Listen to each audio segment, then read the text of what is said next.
This is a reading from the Autobiography of Maria Valtorta. Indeed, I think they will be close to me at the hour of death to help me, as I was close to them in their final hour. But let us go back to my uncle and my cousin. On the morning of December 23rd, I got up very early to go to the central market. It was a time of waiting in line, even then, and the lines were the lot of Mother and myself. That morning, I had gone because Mother had caught a cold. When I returned, I found a tragedy. Mother weeping, my cousin having fled, my uncle about to go away in turn. As has always happened, when Mother really suffers, she clung to me, telling me that there had been a tremendous quarrel involving Peppina, my uncle, and herself. To hear my mother, the fault was theirs. To hear my uncle, the fault was Mother's. I say that both sides were partly to blame, and partly right. Mother was right in counseling her niece to be more serious, for she was now a bit of a flirt, but she should have done so more gently. Instead, she used the same method as with me, and the two of them did not put up with it. They were wanting, however, in gratitude and propriety. After all, this sister and aunt had always helped her brother and maintained her niece at school. It was really my father who paid, but anyway, for months and months now, she had hosted her niece, and later both her brother and her niece, making expenditures to care for them, dress them, and feed them. I think she had a right to a little respect. In the end, they should have respected my father, who had always been good to them too. On the contrary, there was nothing. I tried to pacify, for I saw Mother was really downhearted, but my uncle declared that he could not have his daughter tortured by a slave driver with the methods of a Croat. Those were the exact words. At noon, while the three of us were very sadly sipping broth, my uncle slipped off without saying goodbye, leaving the door open, and on the table in his room a card ordering me to take their things to the address which he would later make known to me. That 1917 Christmas was quite a sad one. Mother was in bed with a fever and a liver attack caused by the final scene. Father was mortified, and I was sorrowful. Heaven knows, Mother should always remember that neither I nor my father ever caused her affliction capable of sending her to bed on account of illness. Fortunately, in those days, Mario came to Florence for 15 days of vacation, and it was he who looked after many things. He accompanied me to my uncle's to deliver the belongings of the two, to the town hall for dealings connected with the separation of documents. He changed the whole arrangement of the house because Mother said seeing it the same as when the two of them were there caused her too much pain. And finally, he became the nurse and consoler of Mother, whom he called his dear Mom. He set to work with me as well, and at the same time demanded that I accompany him to church every morning and receive communion with him. I don't know if he was so devout while at the academy, but I would say so, for his letters were full of faith. In this case, the disciple had surpassed his teacher. Of course, with the insight of affection, he had grasped that I needed God, if not to suffer less, at least to suffer less harshly, and he led me back to God. I can say that, just as with his strength as a robust youth accustomed to all physical exercises, he effortlessly lifted dead weights like furniture, so he lifted me as a weight and set me upon an altar near a tabernacle. He did not preach to me, something I would not have stood for, since at certain times preaching is annoying, but he acted directly. He had understood that I was miserable. He had also had a rather unhappy life, and he knew. He had understood that I wanted to die because I was tired of suffering, and he resorted to the medicine of medicines. He threw me into the arms of God. Yes, if I returned to God, I owe it to the goodness of the Lord, but also greatly to my Mario, who, among other things, must have spoken very clearly to Mother as well, telling her that I was dying of melancholy, and it was necessary to give me a bit of happiness. At that time, my mother still listened to him and loved him. She had always had a weakness for the male sex. She still says that she cannot resign herself to having lost her son, who died after a few hours of life. And besides, Mario was a fine life buoy for her. At least she thought he was. She saw that I was not concerned about any man aside from him, and she kept him close to me so as to keep all other suitors out of my heart. They were not lacking, I must say. But Mario was growing. He was no longer a boy. He was now over 20, and was on the verge of leaving the Naval Academy with the rank of ensign, and he now looked at me differently. Nor did he conceal what he was thinking. He said it openly, frankly, and his father, his grandmother, and his aunts and uncles seconded him. How often, while hugging mother, he would say, "Isn't it so, Mom? When I'm an officer, the young lady will be mine, and you will be my mother, and Giuseppe my father. I'll have two fathers then, and my mom, and I'll have my dear young lady for whom I have studied and become what I am." And he now led me, too, to understand that his fraternal friendship had now changed into something much deeper than brotherly love.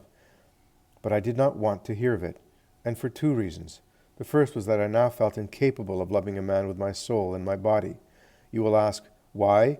You had passed through all those battles against awakened sense, and now that you could honestly satisfy the needs of nature, you didn't want to hear of it? It seems like a contradiction, doesn't it? But it isn't.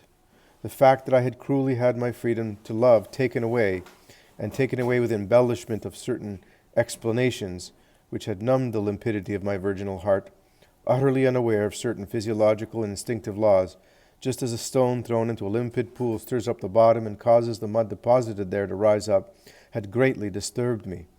But it was not in my nature to be a woman exclusively dominated by sense. I was, indeed, passionate. I was, and I am. I grew attached and grow attached to anything in order to love, for this is a real need of my selfhood, increasingly sharpened by the lack of love surrounding me.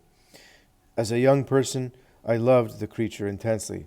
From the age of 25 on, I loved the Creator intensely, more and more intensely, but I could never remain without a great love, the goal of my life.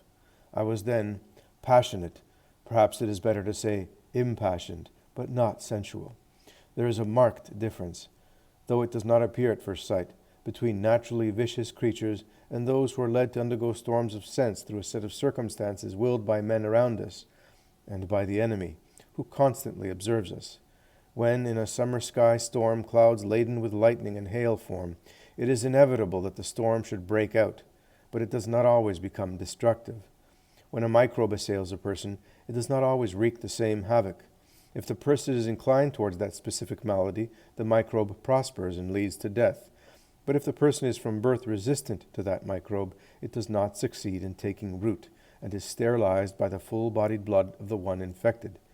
In my sky storm, clouds had arisen, brought together by winds of hell, and ill-omened bacilli had been inoculated into my blood. But if the hail had descended, forever devastating the flowering of youthful hopes, it had not, however, reduced to ashes my vital sap with a thunderbolt, and my tree could still yield, if not the joy of corollas, the usefulness of branches. But my blood, not lustful by birth, had been able to overcome, with exertion and suffering, it's true, but victoriously, the germs of carnality inoculated into it. When that fever had passed, and it had passed after my God had given me that reply which serves as strength and a norm for me, I had once again become the former Maria, that is, the creature superior to the seductions of nature, and I was even more than before, because detached from life as I now was, forever unresponsive to the capacity to love as a woman, inclined only towards death, I no longer possessed in myself even the holy tendency to perpetuate the species through a fruitful marriage, which God does not condemn, for he himself was the first to introduce it into the hearts of our ancestors. I thus no longer felt able to love a man as a woman. I felt this incapacity of mine and regretted it only because I had a naturally maternal heart. The idea that I would never have children of my own caused me sorrow. It is still my greatest longing, after my longing for heaven. I thought of my solitary old age if I survived, but I did not feel like becoming one flesh with a man who would be my husband. I therefore advised Mario to leave me alone, explaining that I no longer felt healthy as before, and did not wish to bind a young, healthy man to a sickly woman. I asked him to leave me in peace, then, while continuing to keep up his good friendship, which was such a comfort to me. I also made him see that if Mother were to grasp that he was serious about being a suitor, she would make him suffer the same fate as the others who had come forward with proposals of marriage. He would be turned out, and forever. But Mario, his father, his grandmother, and his aunts and uncles could not admit that my mother, after having flattered him so, could treat him that way. Good heavens, he was healthy, rich, fairly handsome, with a magnificent career ahead of him. What obstacles could be mobilized by mother? Good heavens, I certainly did not want to imply that a mother could be selfish enough to sacrifice her daughter to have an unsalaried servant with her always. They couldn't believe it. Indeed, who would have believed it? Much of my family distress is not believable except for eyewitnesses, Father. I don't know if you blindly believe all I am narrating either. It is so opposed to the concept we have of maternal love that one finds it hard to believe, but it's the truth. Everything is true in this story of mine. I may die at any moment, oppressed as I am by pericardial and pleural effusion, but I am tranquil about not having to respond to God concerning any lie in all I am stating, even if I were to die without confession. With all my strength I thus tried to make Mario reason, but a man in love does not reason, particularly if backed by all his relatives. All I obtained was to have him wait for another year before speaking, that is, until he had his shoulder marks as an officer. I said nothing to mother. Poor Mario would otherwise have been immediately condemned. I spoke to my father and his, and wrote to Mario's relatives in Rome, and they all exhorted me to accept Mario and not sacrifice myself further to maternal selfishness, and life went on. We wrote to each other as usual, as good and fraternal friends, and Mario, who had intuited that if the help of the sacraments were more frequent, I would improve not only in the moral sphere, but in the physical one, which always feels the effects of moral repercussions in itself, continually found a way to have me receive communion. Now it was for an examination of his, now for a sick friend, now for his grandmother, now for his uncle. Poor boy, he really accustomed me to the desire for the heavenly bread. I began then in the spring of 1918 to go to church almost every morning, thereby rebelling against mother's ukase. Among other things, Mario had realized that I, a good Italian as I have always been, immediately after Caporetto, had made a vow to God for victory, and as a reminder of it wore a large rosary from school around my waist, under my clothing. It tormented my flesh. One day the rosary broke and fell right at Mario's feet. It annoyed me immensely because when I do penance, I anoint my head and wash my face so that men will not notice, but only the Father who is hidden. Footnote, Matthew chapter 6, verses 16 to 18. Even now, no one realizes that I am wearing a cingulum, night and day, which is a real torment, and neither fevers nor suffering can make me take it off. I remove it only when the doctor comes, so that he will not find it while examining me. It is true that the marks remain on my flesh, and the doctor has often been left perplexed about that mysterious mark. But since there at the waist the swelling of the tumor is such as to cause a folding of the skin, the doctor has always remained uncertain as to whether it is a natural mark or is produced by a cord. Well, that day the rosary fell. Mario picked it up and returned it to me without comment. My very confusion had, however, enlightened him. As you see, despite my tumbling to the ground, I was not really faithless. So Mario had realized that I must have made some sort of promise to the Lord so that he would save the country. And availing himself of this in particular, he pushed me towards God with continual communion. The final weapon the devil used with me then was this: unable to disturb me further in other ways, either by sense in a complete manner or by suggesting suicide with the same intensity as formerly, fearful that I might turn to God entirely, he inoculated me with shame at the prospect of turning to God after having offended him. These are his usual very ancient weapons, employed for the first time in the earthly paradise. But my Mario defeated them. So I once again got closer and closer to God. I still suffered greatly over my mother's behavior, but I shall go on suffering on that account until one of us dies. I suffered, though, with more resignation. The picture is a notification card from the Samaritan School in Florence, sent to Maria Valtorta on November 28, 1918.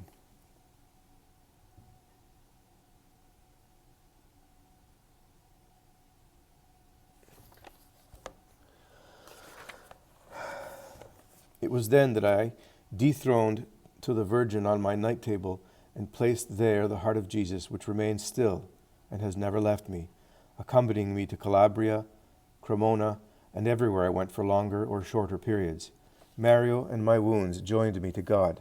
The contemplation of pain and death are always a great spiritual medicine. and the closeness of a heart good in a Christian way, honest, Christian friendship is always a source of good. In the summer of 1918, Mother and I had Spanish influenza. I lived among those affected and thus came down with a tremendous case. My daily fever is a remnant of that time. My heart weakened even more, but we took care of each other without the help of doctors, all of us sick, and those few who were not, extra busy and invincible. We took care of each other as I saw my young men being cared for at the hospital, and without the help of doctors to get better or to die, we overcame the malady. Mother got even more vigorous than before, either because of my pre-existing heart condition or perhaps because I had picked up something among the diverse infections at the hospital. I never recovered my former state, but I was happy to depart. If I died, I would resolve everything without scenes, including the matter of Mario. On November the 4th, the war ended. When the news arrived, I dashed out of the hospital and ran to the feet of the Nazarene in St. Mark's Church to thank him. I offered him myself then, asking him to take my life, but not to let other wars come. That day, I still did not know well what I was suffering, and my offering was contaminated by the very human desire to live no longer, so as not to suffer any more. But since then I have always repeated my offer, for this and other motives which I will tell you about in their proper place, knowing quite well what I was doing. But if Jesus had listened to me regarding many things, regarding this one he did not.